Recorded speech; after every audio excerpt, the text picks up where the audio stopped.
जब चाइना का कोई युवा बीजिंग की दुकान में जाके शर्ट खरीदे, उसके पीछे लिखा हो मेड इन फरीदाबाद, वो पूछे भैया ये फरीदाबाद क्या है, ये कौन सी जगह है? ये था सपना आपका। और यही सपना हमें पूरा करना है, क्योंकि अंत में भाइयों और बहनों, अंत में 21वीं सदी के दुनिया में हिंदुस्तान को चाइना के साथ कंपटीशन करना ही होगा और चाइना को कंपटीशन में हराना होगा। और उनको कौन हरा सकता है? उनको हिंदुस्तान के 2-3 अरबपति नहीं हरा सकते हैं। उनको हिंदुस्तान का किसान, हिंदुस्तान का छोटा व्यापारी, हिंदुस्तान का युवा, हिंदुस्तान के स्मॉल और मीडियम बिजनेस चलाने वाले लोग कंपटीशन में हरा सकते हैं, पटक सकते हैं। आजकल बीजेपी आरएसएस ने क्या किया? हिंदुस्तान को बांटने का काम किया, पूरे हिंदुस्तान में नफरत फैला दी। चलने से पहले मैंने सोचा था, कन्याकुमारी से शुरू करने से पहले मैंने सोचा था पूरे देश में नफरत है, मैं घबराया हुआ था। मगर कन्याकुमारी से जब निकला, मुझे एक बात पता लगी, नफरत नहीं है इस देश में, सिर्फ मोहब्बत है। नफरत सिर्फ मीडिया वाले दिखाते हैं। मैं बता रहा हूं, सिर्फ मीडिया वाले अपने टेलीविजन पे 24 घंटा नफरत फैलाते हैं, कहते हैं भैया देखो इसने उसको मार दिया, उसने इसको मार दिया, ये उस धर्म का है, यहां जला दिया, यहां पीट दिया, यहां काट दिया। हिंदुस्तान में ये नहीं हो रहा है।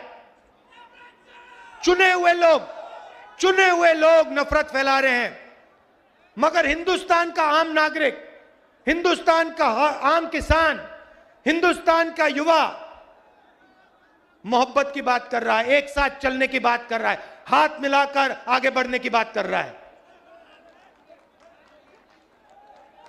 यात्रा को देखिए, 3000 किलोमीटर चले हैं। यह छोटा सा हिंदुस्तान है, नदी जैसा है, इसमें हर धर्म के लोग हैं। आपने टीवी पे नहीं देखा होगा, मगर इंटरनेट पे देखा होगा।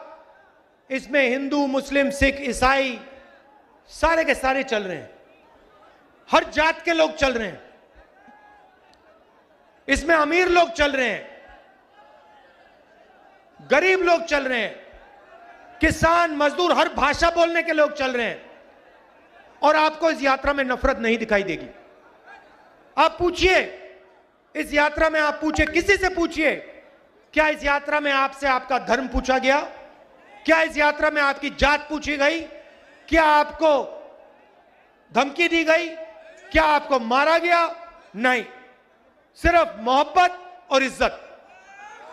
और इस यात्रा में कोई गिरता है, अगर इस यात्रा में कोई गिरता है, भीड़ में गिर जाते हैं लोग, तो एकदम सारे के सारे लोग बिना पूछे एकदम उस व्यक्ति को उठा लेते हैं। हमारे पीसीसी प्रेसिडेंट से आप पूछ लीजिए, कल ये गिरे, मैंने देखा जैसे ही ये गिरे 5 लोगों ने इनको उठा दिया। किसी ने ये नहीं पूछा भैया तुम्हारा धर्म क्या है, तुम्हारी जात क्या है, तुम अमीर हो या गरीब हो, स्त्री हो या पुरुष, नहीं, एकदम उठा लिया। तो यही है हिंदुस्तान। ये यात्रा के अंदर हिंदुस्तान है, मोहब्बत है। और ये यात्रा कन्याकुमारी से श्रीनगर तक, ये तिरंगा दिखाओ, इसको जरा घुमाओ, थोड़ा फहराओ इसको, इसको हम जाके श्रीनगर में लहराएंगे।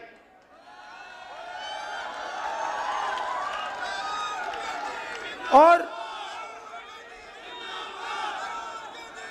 ये यात्रा बेरोजगारी के खिलाफ है, महंगाई के खिलाफ है,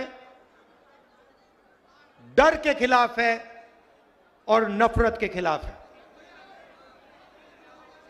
पिछले सालों में आप इनकी सब पॉलिसीज देख लीजिए, यूपीए की पॉलिसीज देखिए। मैं आपसे पूछता हूं, मनरेगा ने डर मिटाया?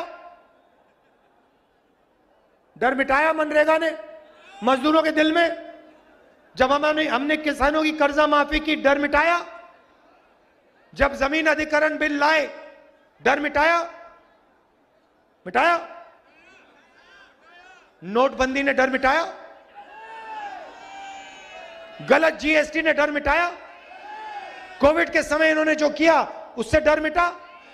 जब किसान को बीमा नहीं मिलता डर मिटता है? ये तो इनकी सारी की सारी पॉलिसीज, बेरोजगारी से डर मिटा? इनकी सारी की सारी पॉलिसीज डर फैलाने की पॉलिसीज है। ये चाहते हैं कि किसान, मजदूर, युवा सबके दिल में डर हो, क्योंकि वो उस डर को नफरत में बदलते हैं। अगर इस देश में डर नहीं है तो इस देश में नफरत नहीं हो सकती। आप सोचो, आपके दिल में नफरत कब पैदा होती है? जब आपको डर लगता है। जब आपको डर नहीं लगता तो नफरत नहीं पैदा हो सकती है। और यही आरएसएस के लोग करते हैं,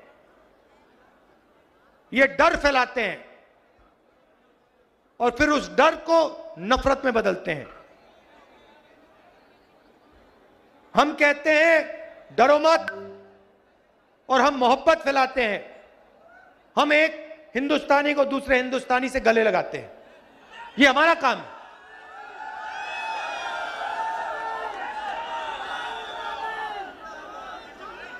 आपने इतना प्यार दिया। देखिए, ये आसान काम नहीं है। मैंने सोचा था जब कन्याकुमारी से निकले, सब यात्रियों ने सोचा भाई 3600-700 किलोमीटर आसान काम नहीं है। हिंदुस्तान के लिए हमने ये काम शुरू किया, मगर हमने सबने सोचा था कि आसान काम नहीं है। मगर 10 दिन में अजीब सी बात होनी शुरू हो गई। हम सुबह उठते, आमतौर से आदमी सुबह उठता है, फ्रेश होता है ना, जगने के बाद फ्रेश होता है, और शाम को थोड़ी थकान आ जाती है। सही बात। अजीब सी बात यह थी कि हम 5 बजे उठे, 7-8 घंटे चले और शाम को कोई थकान नहीं। आप किसी भी यात्री से पूछ लो, किसी को थकान नहीं हो रही। आप मेरा चेहरा देखो, क्या आपको लग रहा है, मेरे चेहरे पे लग रहा है कि मैं 3000 किलोमीटर चला हूं? ना। क्यों? क्योंकि आपने अपनी शक्ति हमें दी। हम अपनी शक्ति से नहीं चले हैं। हम अपनी शक्ति से नहीं चले हैं। हम आपके प्यार और आपकी शक्ति प्रयोग करके चले हैं। आपने हमें चलाया है। तो इसके लिए मैं आपको दिल से धन्यवाद करना चाहता हूं।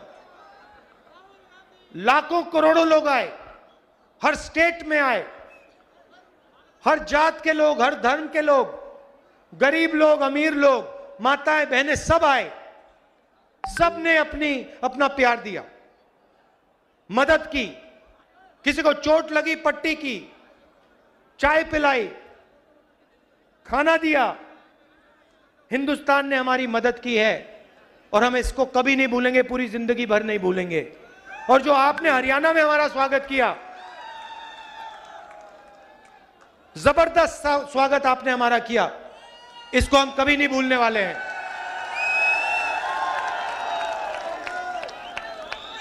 तो आप अब कल सुबह हम दिल्ली में जाएंगे, मगर कुछ ही दिन बाद हम फिर से हरियाणा में आएंगे और आपके साथ 6-7 दिन चलेंगे।